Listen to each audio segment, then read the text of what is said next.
Olá, meus irmãos, bem-vindos mais uma vez para o nosso bate-papo matinal, tá bom? Continua frio, 14 graus. Não sei, tem gente que não sente frio com 14 graus, né? Mas nós sentimos, eu sinto. Somos uma região tropical e sentimos frio, né? Então, diante disso tudo que está acontecendo, das pessoas estarem sofrendo, né, com as limitações provocadas por esta pandemia, né, por esse estado de quarentena, em que muitas coisas estão fechadas ainda, outras liberadas, mas sob supervisão e tudo mais, devido à ação deste vírus, né? Eu quero ler para você aqui, para que você possa entender que o momento agora não é desespero. Se você for analisar, for olhar para mim e falar, Marquinhos, como é que você está se sentindo agora? Quem sabe você poderia fazer essa pergunta para mim. Marquinhos, como você está se sentindo agora? O que está dentro da sua mente? O que você pensa do futuro? Você acha que vai melhorar? Você acha que as coisas vão voltar ao que era e tudo mais? Olha, eu tenho muitas coisas que eu já pensei e penso até agora. Se você perguntar para mim se eu tenho medo, claro, como qualquer ser humano normal, eu tenho meus medos. Mas os meus medos eu procuro levar-eles até um limite, porque senão, se eu deixar eles ultrapassarem a linha das minhas resistências, da capacidade intelectual, física e emocional que eu tenho, serei vencido pelo meu medo. E eu serei derrotado pelo meu medo. Chegarei a um ponto que eu vou dizer, olha, não vale a pena, eu vou dar um jeito nisso, eu vou acabar com esse negócio logo. Igual alguns fizeram, se suicidaram, se jogaram do prédio, amarraram a corda no pescoço, mas a vida não termina aqui. A vida, ela não termina com a morte do corpo. O corpo que nós vemos, que nós conseguimos nos identificar um ao outro, este corpo fica aqui. A vida continua após a morte. O sopro de vida que Deus colocou na gente, ele continua. Não neste corpo, claro, depois que ele já partiu dessa para outra.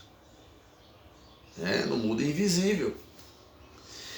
Então, nós precisamos, enquanto Deus nos dá fôlego de vida, enquanto Deus nos dá o fôlego de vida, nós precisamos administrar esse fôlego de vida o máximo possível. E quando nós vivemos aqui, nós não vivemos só para a gente, nós vivemos para os outros também. Não, Marco, que é isso?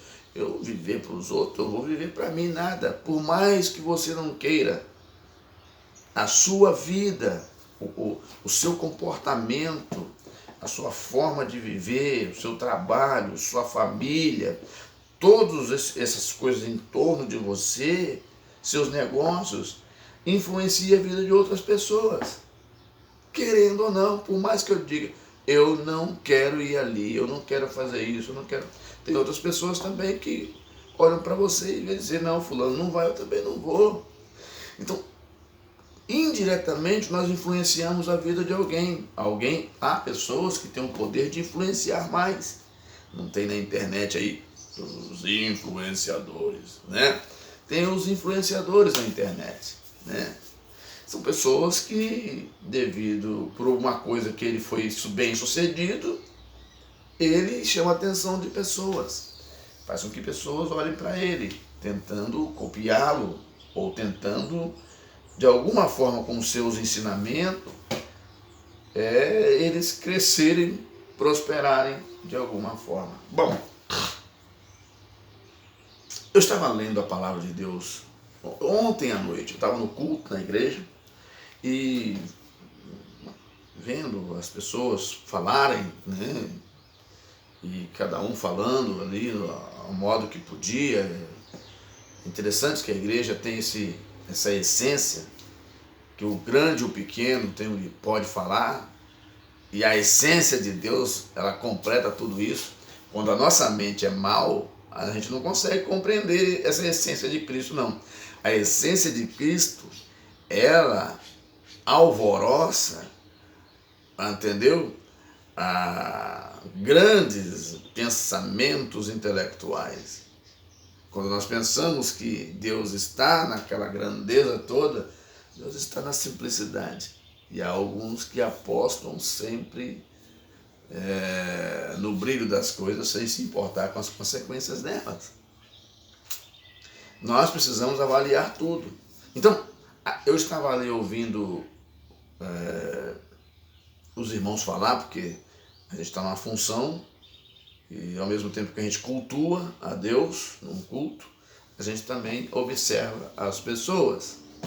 Então, ouvindo as pessoas falar, me veio essa palavra aqui, que está escrito em Primeira Carta de Pedro, capítulo 4, do versículo 12 ao versículo 16. Eu vou ler pausadamente para que você consiga entender a leitura, para depois nós conversarmos um pouco. Está escrito assim: o apóstolo Pedro procurando confortar os irmãos. Primeira epístola de Pedro, capítulo 4, do verso 12 ao verso 16. Vamos procurar entender o que está escrito. Diz assim, Pedro falando: amados, não estranheis a ardente prova que vem sobre vós, para vos tentar como se coisas estranhas vos acontecesse. Mas alegrai-vos no fato de serdes participantes das aflições de Cristo, para que também na revelação da sua glória vos regozijeis e alegreis. Se pelo nome de Cristo sois vituperados, bem-aventurados sois vós, porque sobre vós repousa o Espírito da glória de Deus. Né? Verso 15, que nenhum de vós padeça como homicida, né? Ou ladrão, ou malfeitor, ou como se entremete em negócios alheios. Não seria tão elegante essa pessoa honesta, essa pessoa batalhadora, essa pessoa íntegra, né, ser condenado ou padecer com esses títulos aqui? Voltando ao verso 15, dando ênfase a esse verso: que nenhum de vós padeça como homicida, ou ladrão, ou malfeitor, ou como se envolvesse em negócios alheios. Mas se padece como cristão, não se envergonhe. Antes, glorifique a Deus nesta parte. Olha, lá em cima já começa Pedro falando: irmãos, não estranheis se acontecer pela ardente provas que vem sobre vós, esse mal, esse vírus, essa pandemia, né? Para vos tentar como se coisa estranha vos acontecesse. No verso 15 ele diz que nenhum de vós padeça como homicida ou ladrão, ou malfeitor, ou como se envolvesse em negócios alheios, mas padeça como cristão, né? E não se envergonha, antes glorifique a Deus, né? Nessa parte. Eu até entendo que a luta de cada indivíduo, de cada pessoa, ela é diferente uma da outra, elas não são iguais. Mas o apóstolo Pedro, e é fato isso, quando nós estamos passando por um problema aqui, há outras pessoas passando um outro tipo de problema também no mesmo tempo que estamos passando. E às vezes o estado de espírito que nós vivemos nos deixa envergonhados. E nós se preocupamos muito com a imagem, com a vergonha que vamos passar. E é ruim mesmo. Você está Você está desempregado, de repente as suas contas chegam, você não consegue pagar e você fica pensando, poxa, para mim acabou. Quando você diz isso, você aciona um mecanismo, né, interno e você começa a pensar negativamente. O mal agora, ele entra nessa questão procurando te convencer que para você acabou. Que você é um zero à esquerda. Não, nós às vezes somos levados ao extremo da nossa batalha. Eu não quero aqui, entendam bem isso. Existe contextos que nós precisamos avaliar e colocar na mesa.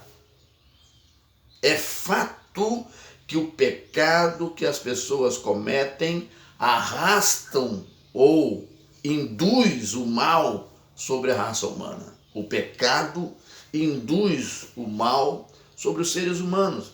O pecado faz com que apareça doenças, faz com que a violência aumenta, faz com que as pessoas de bem passem a se desentender, faz com que as pessoas passem a se entrar em negócios alheios, faz com que o homicídio aconteça, faz com que a prostituição aumente, faz com que as separações entre casais aumente ainda mais.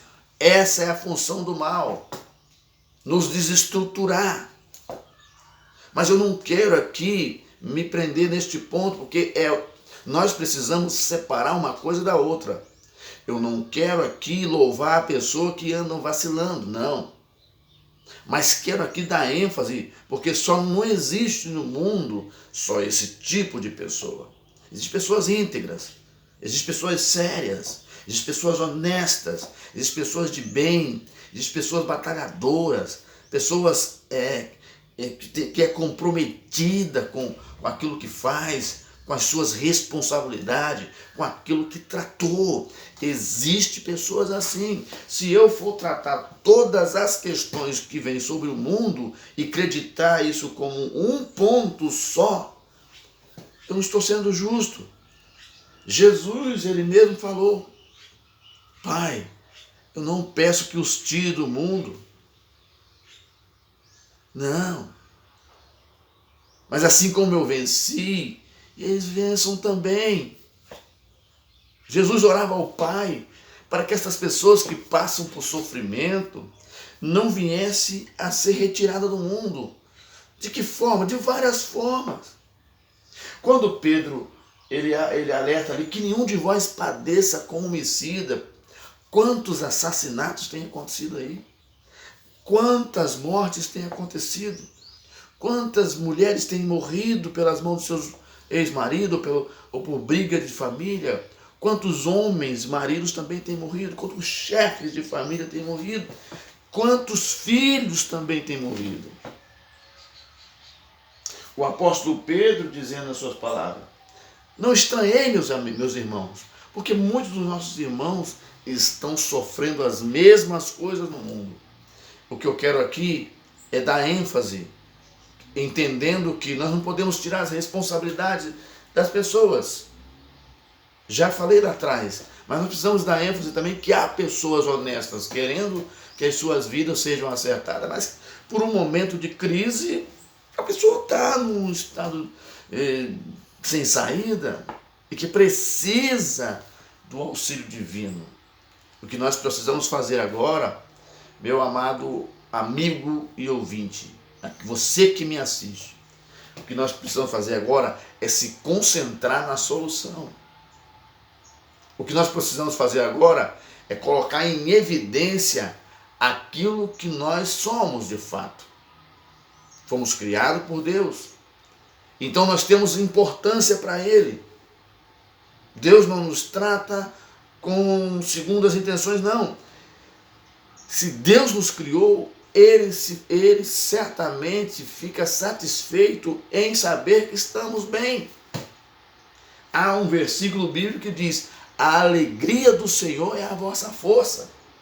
Então Deus se alegra com as nossas alegrias. Diz no livro de Salmo que quando nós procuramos confiar em Deus nós fazemos proezas. Ele quer participar das nossas conquistas. Você deve se preocupar agora. Eu sei aqui, que o apóstolo Pedro ele falou, olha, o verso 16, não se envergonhe, antes glorifique a Deus na vossa parte. Eu entendo até que quando nós caímos numa dificuldade, seja qual for ela, qual seja financeira, seja psicológico, seja emocional, seja espiritual, quando nós caímos nessa situação, a tendência nossa é ter vergonha. Poxa vida, o que vão pensar de mim? O que vão dizer as pessoas de mim? Estava dando tudo certo e agora Deus está dando tudo errado, nada dá certo. E você começa a se fechar e a voz do inimigo diz para você, já não dá mais. Não dê ouvido a esta voz. Não dê ouvido àquelas pessoas que sempre te colocam para baixo. Deixa entrar aqui, sair aqui. Porque há pessoas que estão acostumadas só com o brilho das coisas, mas está para tremer. Para que determinada coisa tenha brilho, há um trabalho a ser feito. Para que as coisas tenham suas belezas, há um trabalho a ser feito. Só um momento. Então, a sirene tocou. Então, tudo tem um trabalho. Até para o sol que nós vemos todos os dias, tem um trabalho. Há um esforço muito grande para que esse sol, ele possa nos dar a luz que precisamos, para que a terra possa produzir o seu fruto, para que a chuva caia. Há um ser soberano e poderoso por trás disso. Então eu quero dizer para você, você não se desespere. Você tem que simplesmente pensar na saída, em como resolver isso. Mas não se desespere. Foque no seu objetivo. Seja você homem, mulher, moço, rapaz. Não perca a esperança. Isso tudo vai passar, mas você precisa se concentrar, tá? Sentar com calma, orar a Deus. Se você é um servo de Deus, busque a Deus, clame a Ele e Ele te dará uma saída. Mas se você orar hoje e não for respondido hoje, não desista de orar, continue orando. Deus ele vai te atender, Ele vai mover coisas para te atender. Eu estava falando com um amigo meu esses dias, olha, quando Deus quer nos abençoar, quando os recursos em nossa volta falta, Deus faz até com que o nosso inimigo seja a porta pela qual receberemos ajuda. A Bíblia está repleta de exemplos assim. Moisés foi uma pessoa mesmo que ele se tornou príncipe criado dentro da casa de Faraó. Deus preparou Moisés dentro da casa de Faraó. Moisés tornou-se príncipe. E depois, quando chegou o tempo, Deus libertou o seu povo das mãos dos egípcios. Se fosse um homem simples do meio dos hebreus lá, para fazer isso, ia ser difícil. Então, o que levou em consideração é o título que Moisés tinha lá no Egito. Ele era príncipe. Então, Deus ele cria caminhos. Cria caminho para poder nos abençoar. Você precisa entender isso. Se você está passando por lutas, se você está passando por provações agora, seja qual for o nível da tua provação, isso não é o fim. Não. Fique firme. Tenha paciência. Busque a Deus. Não permita que a violência chegue na tua casa, que o homicídio chegue na tua casa. Não permita que esses males façam parte da sua casa. Pense positivo. Seja homem, mulher, pai, mãe, filhos.